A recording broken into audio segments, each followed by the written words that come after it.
Now we're going to discuss Article 71. So we can all make an agreement on whether we need Article 71 or not. So where did Article 71 come from? All right. So we had a president in the First Republic, Dr. Nkrumah, and we had another prime minister, Dr. Buzia. We had the military rule that changed the constitution twice, in 66 and in 71. Then we had constitution again in 79, the Third Republic, military coup, changed it again. And then we came to 1992 to have a constitution. So by the time we got to 1992, even though our country had done maybe 30-something years of independence, we didn't have a way to calculate the salary of the president, the vice president. Because we have president, then the military coup comes, and we have military coup come, we don't even know how much they are paid. We don't know how much a champion was paid as military leader. We don't get to know. Military time, you can't ask anybody any question like that. All right. So the decision at the Consultative Assembly, of which Johnson Asiedu Katia was part, and I have the Hansard, was that there has to be a committee set up to determine the emoluments of the president. Committee must be set up. Okay. So the president becomes president, then he finishes his tenure after 4 years, and the Constitution requires him to set up the committee to determine his salary. Okay. So for the first 4 years, what was he earning? He was earning whatever he has inherited as the president's salary.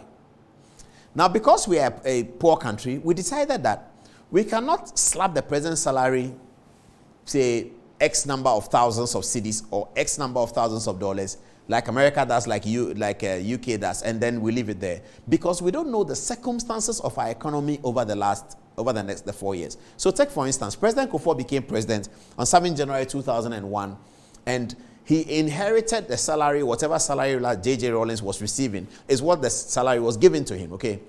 Assuming that we had decided to determine President Kufuor's salary when he takes office, as people do, you go and get a job, they determine your salary at the beginning. We would have determined his salary in 2001, January 2001, or maybe February 2001. He would have received that salary until 2008. Unless we put in amendments that says that if the inflation goes this way, you change it this way, or we make it equivalent to the dollar and say that the president will receive the cedi equivalent to $1,000, $2,000, unless we do that. We can't do that. But we didn't do that. We decided that let him finish his term. When he has finished his term, he should inherit the salary that he receives. When he has finished his term, then we will set up a committee to determine what his salary ought to have been. When we find what his salary ought to have been, if it is more than what he inherited, which usually it is, then we will pay him the balance. That's what President Mahama was calling salary arrears. It is determined by the Ex-gratia committee. So when you say no Ex-gratia and you talk about salary arrears that have been received, I don't get it. The salary arrears is determined by the Ex-gratia committee. So when the committee decides that President Mills, he inherited the salary of President Kufuor, assuming that the salary was 10,000 cedis. President Mills will be paid the 10,000 cedis for the period of 4 years. When he has finished and he sets up the committee will now say that the president's salary for the last 4 years should have been 20,000 cedis. If the salary should have been 20,000 cedis, then the state owes Professor Mills 10,000 of each of the 10,000 per month of each of the 4 months of the months he served, which is 12 times 4, and we pay him that amount of money. So we are paying him 10,000 times 12 times 4. Then we pay Professor Mills that money. When the president after Professor Mills comes, the salary of the president has been determined to be 20,000. So he inherits that. So that's John Mahama. He inherits that. When he has finished, he, under Article 71, sets up a committee to determine what the president's salary should have been. So they determined the salary and said that for the last 4 years, based on inflation and everything that's happening in the world, and of course, importantly, what's happening in our economy, the committee, with respectable people, they come up to say that the salary of the president under President Mahama's tenure ought to have been 25,000. That will mean that the state of Ghana owes President Mahama 5,000 times 12 months times 4 years for the period that he served as president. We do not owe him 25, we owe him 5 because we have been paying him 20 already. That's what Ex-gratia is about. This is as simple as that. Then somebody says, I've returned my Ex-gratia. Okay, let's go and look at the story now. Article 71 is here. It says determination of certain emoluments. You see the word he uses. Determination of certain emoluments. Now, this consultative assembly that wrote the 1992 constitution was populated by cadres, the people that they carried this story against, and that's why I was concerned about the reference to President Akufo-Addo. The people that they carried this so-called ex-gratia corruption story against, being President Akufo-Addo, he was not a member of the consultative assembly that decided this. Johnson Asiedu Nkatia, the chairman of the NDC, was a member of the consultative assembly, and I've seen the Hansard, and I've seen Asiedu Nkatia's contributions to this particular conversation. I have it. Today, when I published the thing, the flyer, people were asking me, I've showed it to some people. They were asking me, are you going to show? I said, I'm not interested in that. Not yet. He hasn't said about, Asiedu Nkatia hasn't said anything about Ex-gratia. So if he does, we will show him what he said at the Consultative Assembly. For now, we are not. He should go and check. Maybe now that we've said it, he should check the Consultative Assembly Hansard. He spoke about this one, Article 71. Nana Akufo-Addo and the Ghana, Akufo-Addo at the time was the Greater Accra president of the Ghana Bar Association. He led the boycott of the Consultative Assembly. So they were not there when Article 71 was done. So what occurs when people are talking about Article 71 and they speak about it as if it is the current MPP administration that put it there?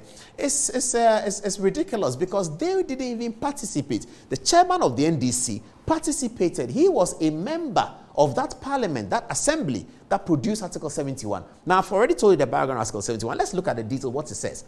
Determination of certain emoluments. The salaries and allowances payable and the facilities and privileges available to A, the Speaker and Deputy Speakers and Members of Parliament. B, the Chief Justice and other Justices of the Superior Court of Judicature. C, the Auditor General, the Chairman and Deputy Chairman of the Electoral Commission, the Commissioner of Human Rights and Administrative Justice and his deputies, and the District Assembly Common Fund Administrator, the chairman, vice chairman, and other members of the National Council for Higher Education, howsoever described. Okay, the Public Services Commission, the National Media Commission, the Lands Commission, the National Commission for Civic Education, being expenditure charged on the consolidated fund, shall be determined by the President on the recommendations of a committee of not more than 5 persons appointed by the President, acting in accordance with the advice of the Council of State. Okay. 71(2). The salaries and allowances payable and the facilities available to the President, President Mahama, President Mills, President Akufo-Addo, President Rawlings, all of them. The Vice Presidents, and you know the list, it includes John Mahama as well, and Alhaji Bawumia too. The chairman and the other members of the Council of State, ministers of state and deputy ministers, being expenditure charged on the consolidated fund, shall be determined by Parliament on the recommendations of a committee referred to in clause 1 of this article. For the purpose of this article, and except as otherwise provided in this Constitution, this is the important part. Let me take it again. 71(3). For the purpose of this article, and except as otherwise provided in this Constitution, salaries includes allowances, facilities and privileges, and retiring benefits or awards. All of that is described as salary. It's your salary. So you took part of your salary, you will take the rest. That's why we said Toby Afede rejected the second part, but he took the first part. So he shouldn't come and say he didn't take the ex-gratia. He took it because he took the salary. In his case, he actually took a car. We've said that so many times. The council of people organized to get a car for themselves, and they needed it because they come from outside Accra and all of that. Then he got a very expensive luxury car on the back of the Council of States. And then he says, I don't want the salary. It's okay. If he thinks that this is too much, I don't want it, it's fine. That makes sense. No problem about that. But people have to know that the thing has been divided into 2. And the candidate has taken half already and says the other half, I don't want it. It should be clear. So that's what it says. The salary includes the allowances, facilities, and privileges and return. So this is what this Article 71 that President Mahama says that he is going to repeal.